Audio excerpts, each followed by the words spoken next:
Ndabashuje inshuti za Berwa TV, nizere ko mumeze neza. Nk'ibisanzwe turi kumwe na mama Berwa, tuje mu kiganiro nk'uko bisanzwe, ariko ndabanje kubasuhuza. Reka nsuze inshuti zanjye aho muherereye hose, abari muri Oman, abari muri Arabie Saoudite, abari Qatar, abari Dubai, abari mu Rwanda, abari Malawi, abari Uganda, Kenya, Tanzania, abari mu Bufaransa, abari mu bihugu byose bitandukanye muri Amerika, ku mugabane w'isi yose. Ndabashuhuje, turi kumwe na mama Berwa nk'ibisanzwe. Rero nizere ko muri amahoro. Nkunda kuvuga ngo naho bitaba bimeze neza none, ariko ejo bishobora kwemera, kuko Imana niyo ifite urufunguzo rw'ubuzima bwacu.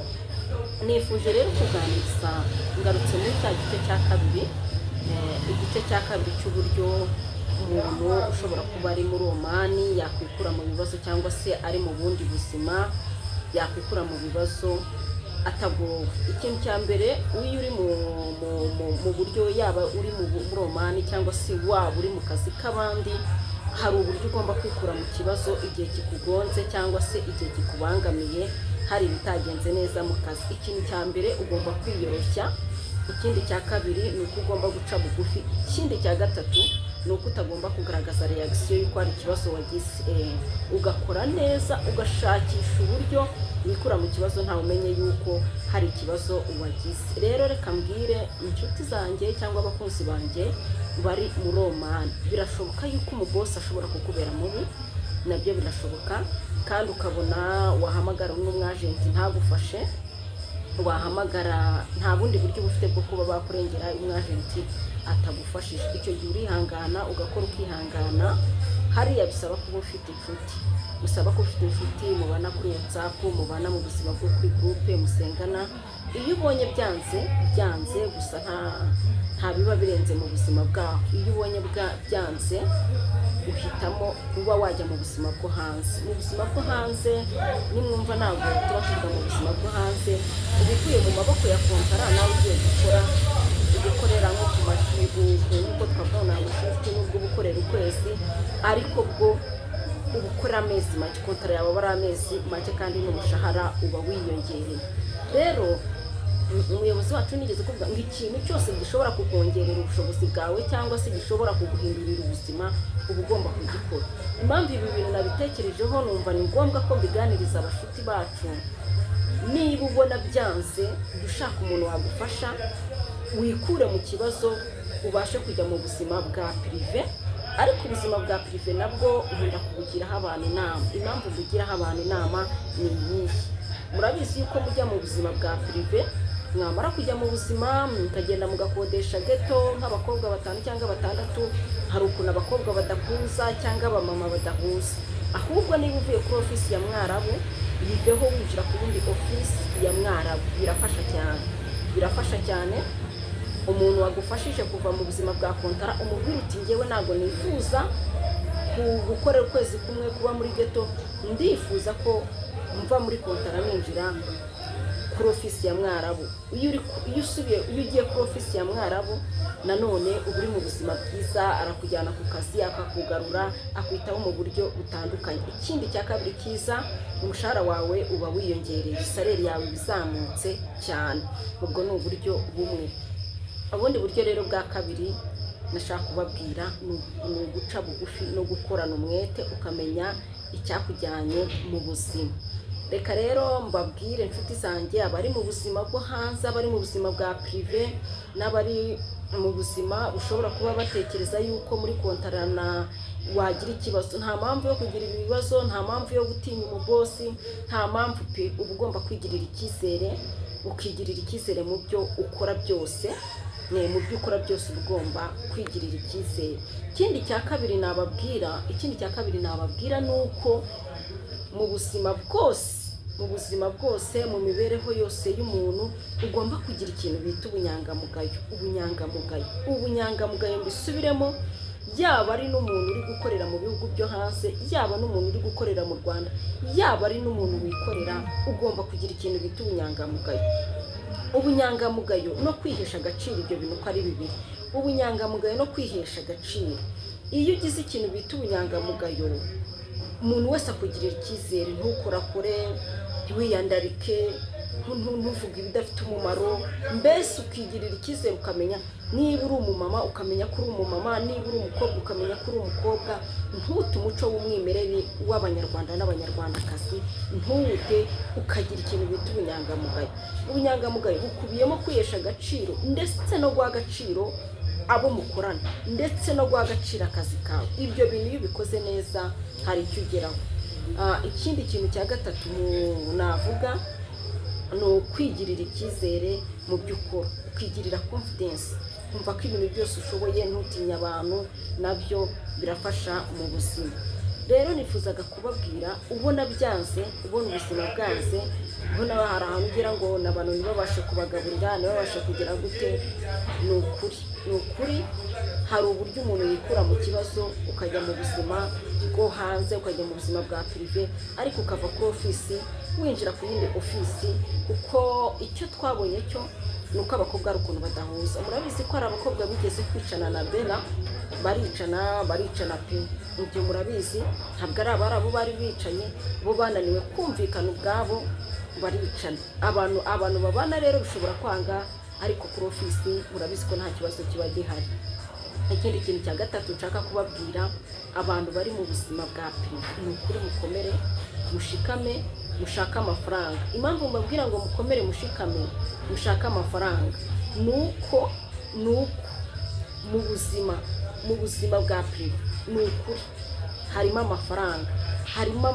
Urumva niba wahembwa 90,000 ukagenda amareyari 90, ukagenda ugahembwa amareyari 130, ugahembwa amareyari 130, urumva amafaranga aba yiyongereye. Aka kanya ireyari riri kuvunjwa 3,500, ireyari riri kuvunjwa 3,500 riraruta n'idolari.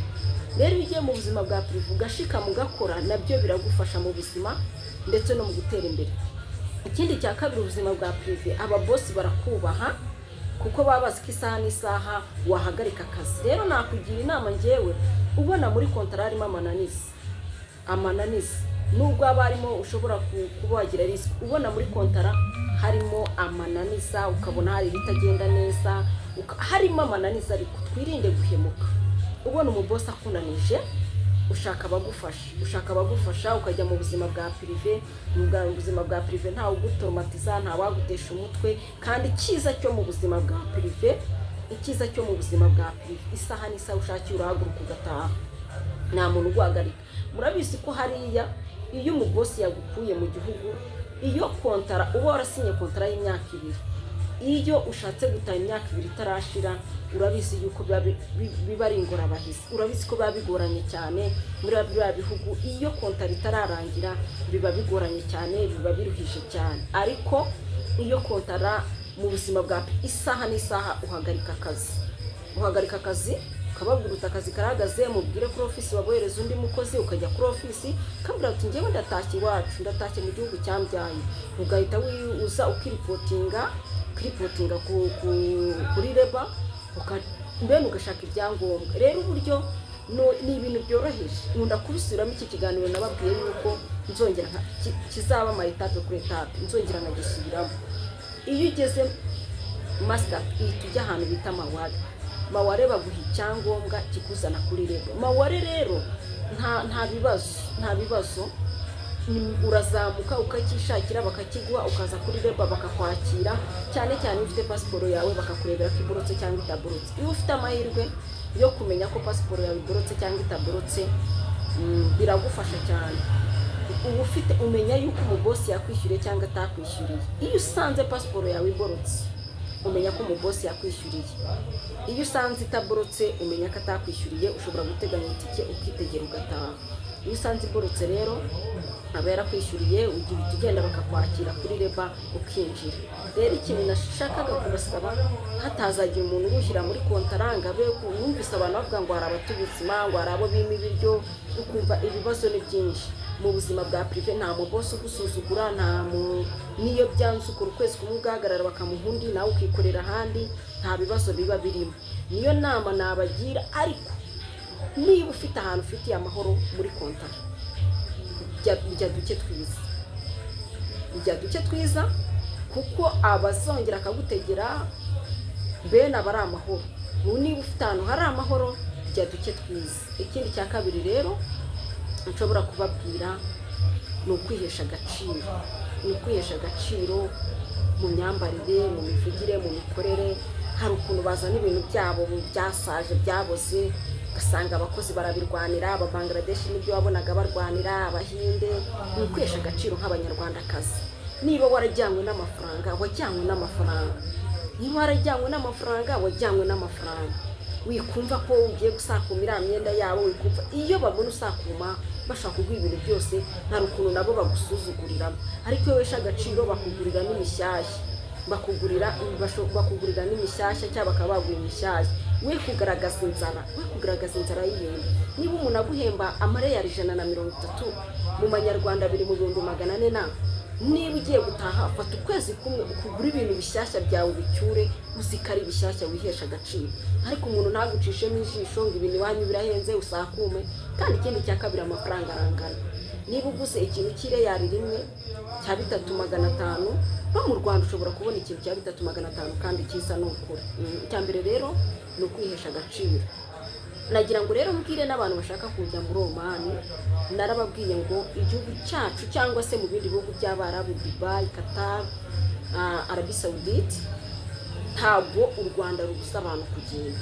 Ahubwo uburyo abantu bagendamo nibwo igihugu cyacu gitemewe, uburyo bwo gucuruza. Iyo ufite umuntu akakurangira umubosi bakaguha kontara, ugenda wemeza ku kibuga cy'indege wemye. Rero reka mbisabire abashaka kugenda, ni ukuri mujye mubanje mushake pasiporo, baboherereze kontara, mumenye ngo mugiye gukorera haze imyirondoro y'umubosi. Erega ibintu government bivuga nibyo, kuko iyo ugiye leta ifite aderese yawe, ifite aho yakubaza, hariho nimero ya telefone, haba aderese y'umubosi, haba hariho kontara. Ugendeye umuntu wese ufite kontara yo kujya gukorera ahandi aba agiye neza. Ariko ibintu byo gucapanya, ibintu byo kugira gute, birimo risk, kuko ugize ikibazo nta muntu wakurengera, nta n'uwagutabara. Kandi rwose murakoze n'abantu bifuza kujyayo, bajye batubaza tubagira inama. Twe murabizi mama Berwa ndi umurokore, sinakubeshye nakubwira ngo ca muri iyi nzira ugende ukeye, ugende igihugu kibizi kugiye, usagaruka igihugu kibizi kuzagaruka. Murakoze rero.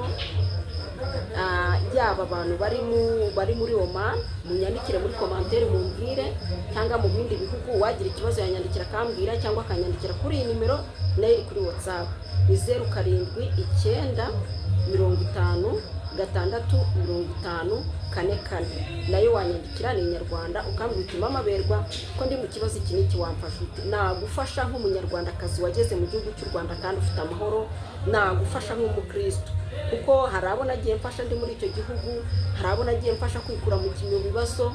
Kandi ni ukuri hari n'abandi banyarwanda dushimira bariyo, nka JP nawe uhagarariye diaspora Oman, nawe yabafasha. Rero mugire ibihe byiza.